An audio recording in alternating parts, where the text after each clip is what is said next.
A man steps out of his apartment building in Rome just after midnight. The street is quiet, too quiet for a city that never really sleeps. He pauses, lights a cigarette, and instinctively scans the sidewalk, a habit shaped by years of knowing he might be followed. Across the road, a woman drops a shopping bag. The sound echoes louder than it should. A car engine turns over once, then dies. In the shadows, 3 figures are already moving. What the man doesn't know what will remain buried in classified files for decades is that one critical detail on the kill list may be wrong, and if it is, this night will not deliver justice. Only another body. If you're into real espionage stories where nothing is black and white, hit subscribe so you don't miss the next chapter. Give this video a like, share it with someone who loves spy history, and tell me in the comments where are you watching from and what time is it there. I love seeing how far these shadow wars travel. Now, let's rewind to the moment this secret war was born. On September 5, 1972, the Munich Olympics were meant to symbolize a healed Europe, a world moving past war, division, and ideology. Instead, they became a live broadcast of chaos. Armed Palestinian militants stormed the Olympic Village, taking Israeli athletes hostage. By the end of the failed rescue attempt, 11 Israelis were dead, along with a German police officer and several of the attackers. The images circled the globe in real time. Shock turned into rage. Mourning turned into demands for action. But the way this event was interpreted depended entirely on where you stood. In Israel, Munich was seen as an unbearable humiliation, proof that the state's enemies could strike anywhere, even on neutral ground, even under the eyes of the world. It was not viewed as an isolated attack, but as a warning. Inside closed rooms, the language hardened quickly. Public restraint masked private fury. Political leaders, intelligence officials, and military planners converged on a single belief: this could never be allowed to happen again. What followed was not a judicial process.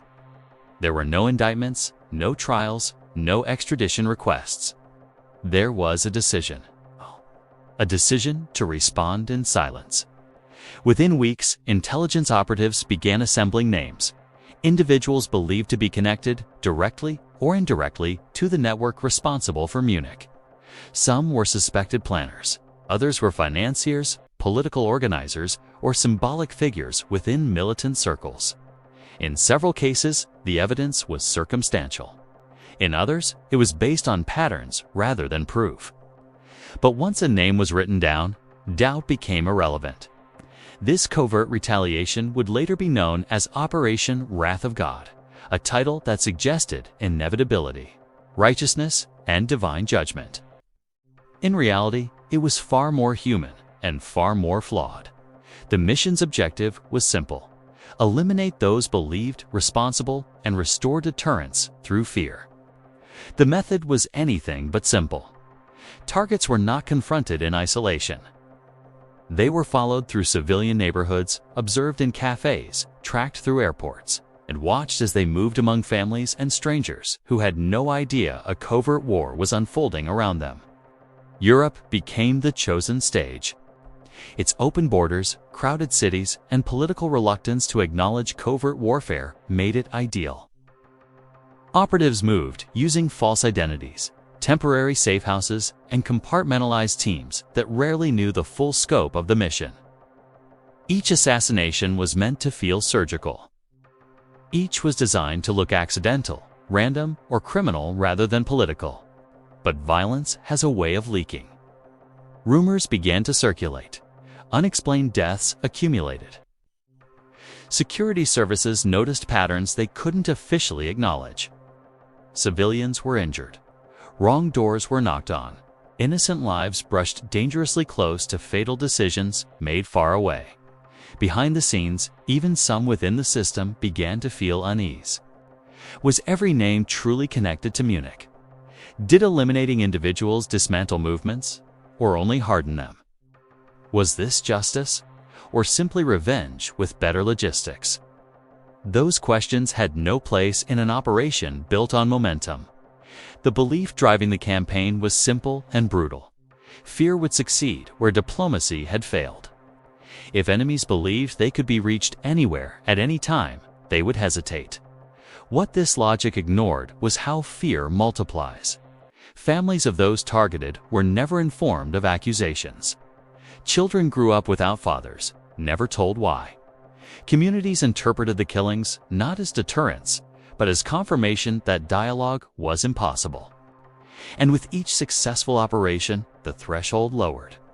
What began as a response to Munich quietly expanded into something larger, a doctrine, one that normalized extrajudicial killing as a tool of state policy.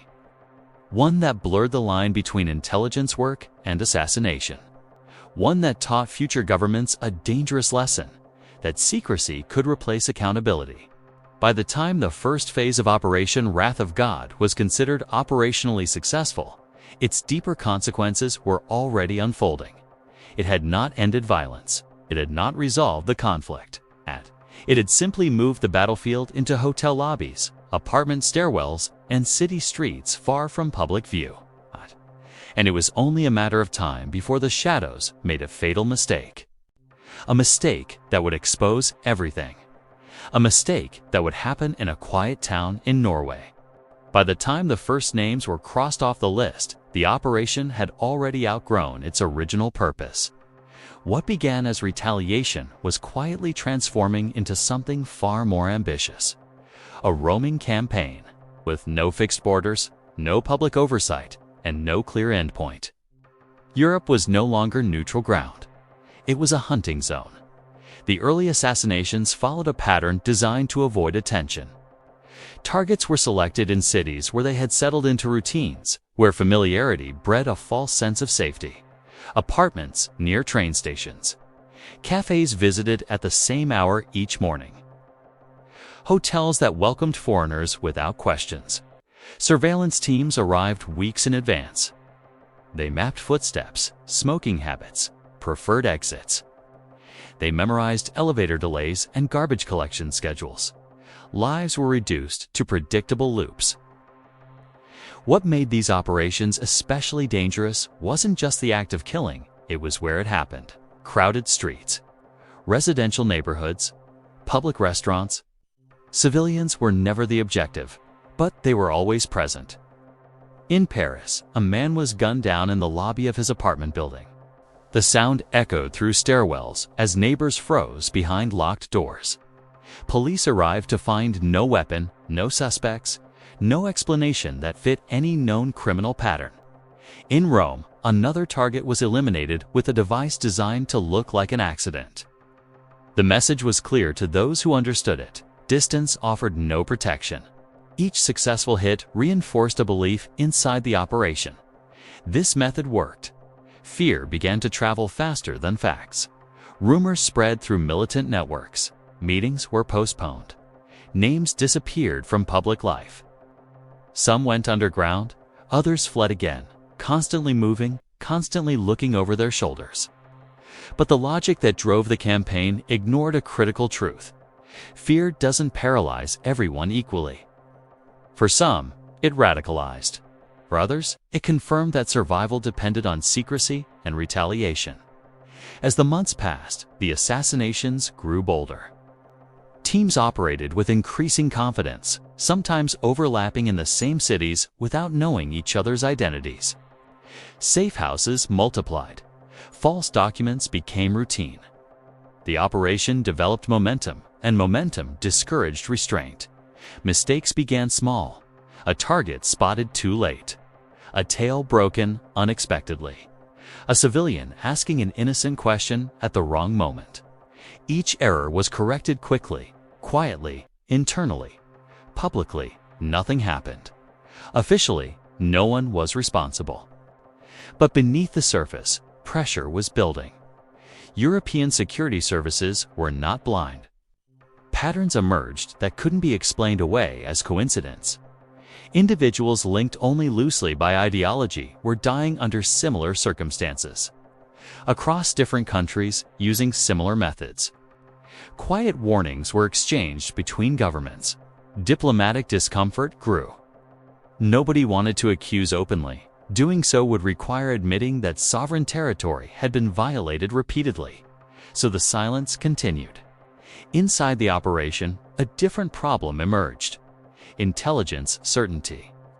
As the list of names expanded, the original connection to Munich grew thinner.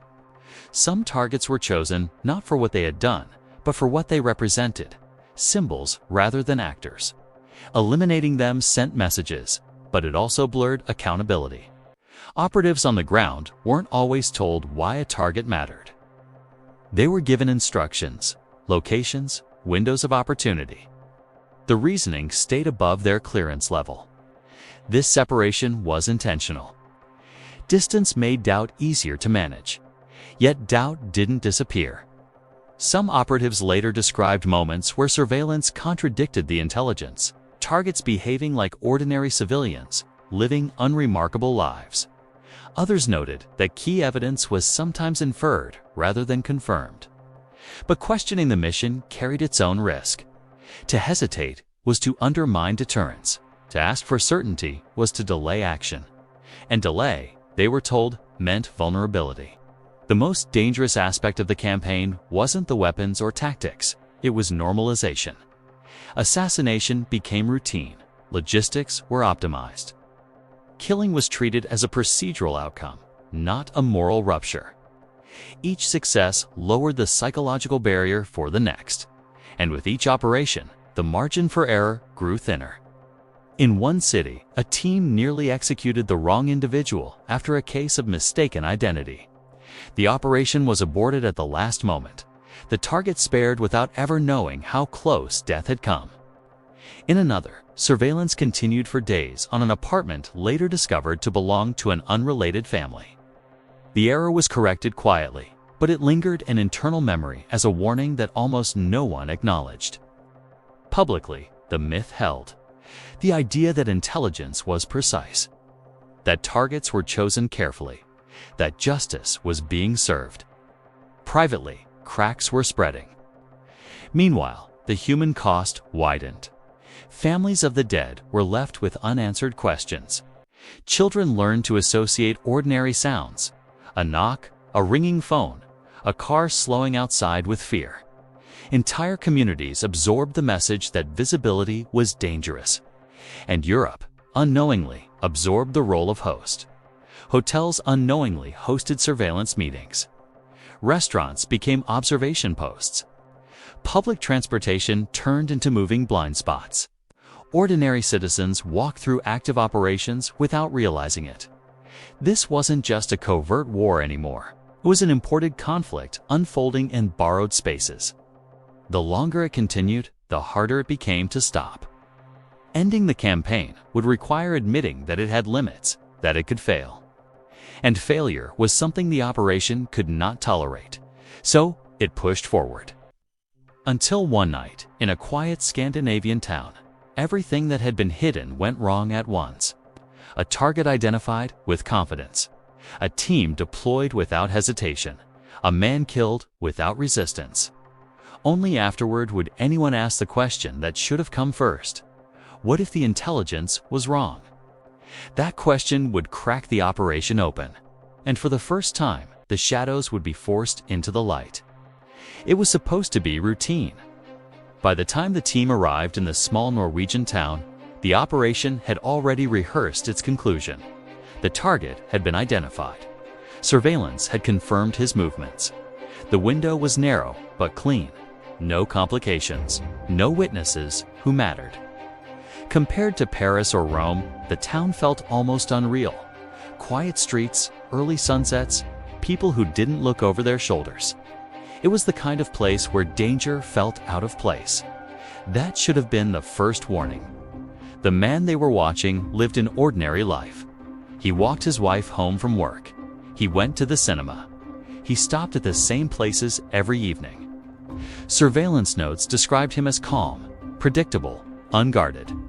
That, paradoxically, was taken as confirmation. The assumption was simple. No one hiding would live so openly unless they believed they were safe. The decision was made quickly. On the night of the operation, the team split into positions they had practiced dozens of times before. One followed on foot, another waited in a vehicle. A third confirmed the identity from a distance. Everything moved according to plan. When the man left the cinema with his wife, the order was already locked in. He never saw it coming. The shots were fired at close range. He collapsed on the street. His wife screamed. Passersby froze. The killers vanished into the cold night with the same discipline that had carried them across Europe. Within minutes, it was over. But this time, something was different. The police response was immediate. There was no confusion, no delay, no assumption of organized crime. Witnesses spoke clearly. Descriptions were accurate. Vehicles were noticed. Movements were remembered. And the most devastating discovery came hours later. The man they had killed was not the target. He had no operational role, no militant background, no involvement in Munich or any other attack. He was a civilian, a waiter living far from any battlefield, raising a family known only to his community. For the first time since the campaign began, the operation could not disappear behind ambiguity. Arrests followed quickly. Members of the team were detained with false passports, safe house keys, and equipment that could not be explained away. Unlike other countries, Norwegian authorities did not quietly look the other way. They investigated openly. They charged publicly. They tried the case in court. The shadows were exposed. What had been whispered before was now undeniable. A foreign intelligence service had carried out an extrajudicial killing on sovereign soil and killed the wrong man. The fallout was immediate. Diplomatic outrage replaced silent tolerance. Governments that had previously avoided confrontation were forced to respond. The myth of surgical precision collapsed under the weight of a single, undeniable error. Inside the operation, panic spread. The campaign that had thrived on invisibility was suddenly visible. Procedures were frozen. Assets were pulled back. Files were sealed tighter than ever. Official denials became more aggressive, not to persuade, but to contain damage. But containment was no longer possible. The trial exposed how thin the margin for certainty had been. Surveillance errors, identity assumptions, confirmation bias, system that rewarded speed and decisiveness over verification. The public saw something intelligence agencies never wanted them to see: how ordinary the mistake was. Not malicious, not chaotic, just human.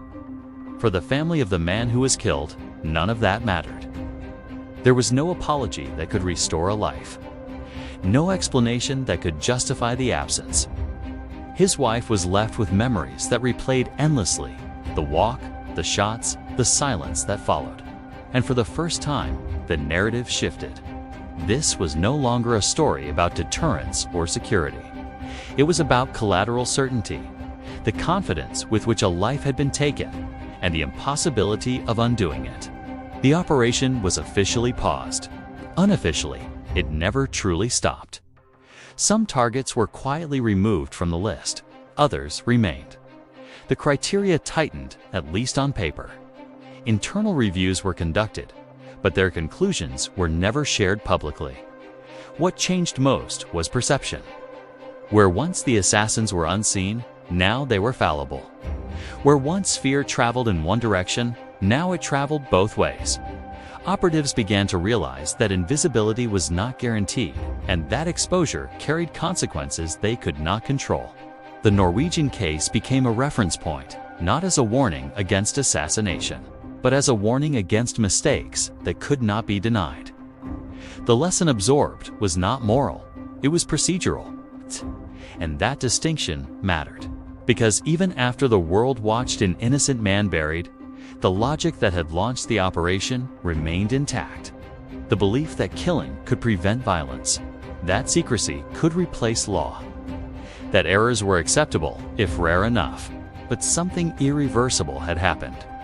The illusion of perfection was gone. Every future operation would now carry the memory of that night, a reminder that intelligence could fail. And when it did, it failed publicly. The shadows had slipped, and once seen, they could never be unseen again. By the time the Norwegian tragedy had shaken the campaign, Operation Wrath of God had already left an indelible mark on Europe. Streets, cafes, and apartment stairwells had been transformed into invisible battlefields, and no corner of the continent felt entirely safe for those on the list. Yet, despite mistakes, the operation continued. The logic was consistent. Fear could be cultivated, deterrence could be maintained, and silence would protect the hunters. But fear is never straightforward. It spreads unpredictably. Some of the intended targets went into hiding, constantly on the move, while others continued their work with renewed determination. A campaign meant to neutralize a network instead created ripple effects that were impossible to fully control. Cities became laboratories of quiet terror. Families learned to live with the unspoken, a knock on the door, care engine in the middle of the night, footsteps that might belong to someone watching. Internally, the operation evolved. Procedures became increasingly standardized. Surveillance techniques were refined, operational timing optimized, and new forms of deception implemented. The goal was precision, but the tools of precision carried their own risk. One misstep, a wrong address, a misread signal, a chance encounter could undo months of planning. Yet the campaign pressed on. The psychological weight of the initial humiliation from Munich created a stubborn momentum that refused to pause, hesitate, or reconsider. Across Europe, the public remained largely unaware of the invisible war unfolding in their cities. Official statements denied any wrongdoing. Accidents, unexplained deaths, and sudden disappearances were chalked up to criminal activity or misfortune. Yet everywhere, the echoes of the operation could be felt. Neighbors whispered. Businesses altered routines. Local law enforcement grew cautious when patterns defied explanation. Communities that had once been ordinary were now haunted by the possibility that anyone could vanish without warning. The campaign's true cost extended beyond the lives claimed. It eroded trust in institutions, reshaped international intelligence operations, and created a blueprint for the use of extrajudicial killings as state policy. Governments realized that targeted assassination, conducted in secrecy, could achieve strategic goals, or at least the perception of them, without formal declarations of war. The precedent was profound and dangerous. Once the shadow war had begun, it was difficult to imagine a world in which political violence was constrained by law or morality. Yet despite all the precision and planning, the operation's ultimate impact remained ambiguous. Did it dismantle the networks responsible for Munich? Perhaps partially. Did it prevent future attacks? Only to a limited degree. Each assassination carried consequences that were impossible to measure. Networks adapted, sympathies hardened, and resentment spread across borders. The campaign did not end violence. It relocated it, intensified it, and in some cases, amplified it. Even within the operation, doubt persisted. Questions about justice, proportionality, and morality lingered. Lives had been taken based on assumptions and patterns, not trials or evidence. Innocent people had been caught in the crossfire, sometimes fatally. These were the moments that could never be erased, the failures that haunted the very architects of the campaign. And yet, in the broader calculus of fear and retaliation, these costs were often rationalized, minimized, or dismissed.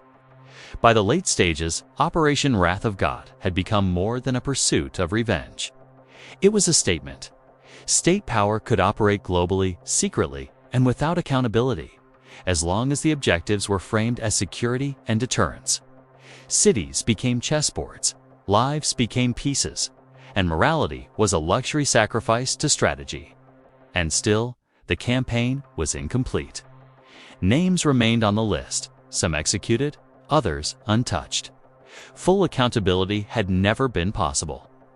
Histories would debate whether the operation was justice, revenge, or something in between. Some would argue that the campaign prevented further attacks. Others would insist that it fueled cycles of violence that stretched across decades. The final lesson of Operation Wrath of God is not one of victory or failure. It is a reminder of the power and danger of secrecy, of the consequences when fear replaces law, and of the shadows that governments are willing to walk in pursuit of perceived justice. For every target eliminated, for every mission completed, the moral cost increased, and the lines between right and wrong blurred further. And the world learned that the shadows are patient. They do not forget. They do not forgive. They carry the memory of every life taken, every mistake made, every assumption left unverified. The campaign may have ended officially, but the precedent it set lives on in policies, in military doctrine, and in the invisible fear that still echoes through cities where Operation Wrath of God once hunted. Even now, decades later, the unanswered question lingers. Were these acts truly justice, or merely the illusion of it, crafted in darkness? If you've followed this story this far, you've seen how revenge can reshape history and redefine morality. But the shadows are never finished. Subscribe so you don't miss the next episode, where we explore the secret operations and hidden wars that continue to shape the world in silence.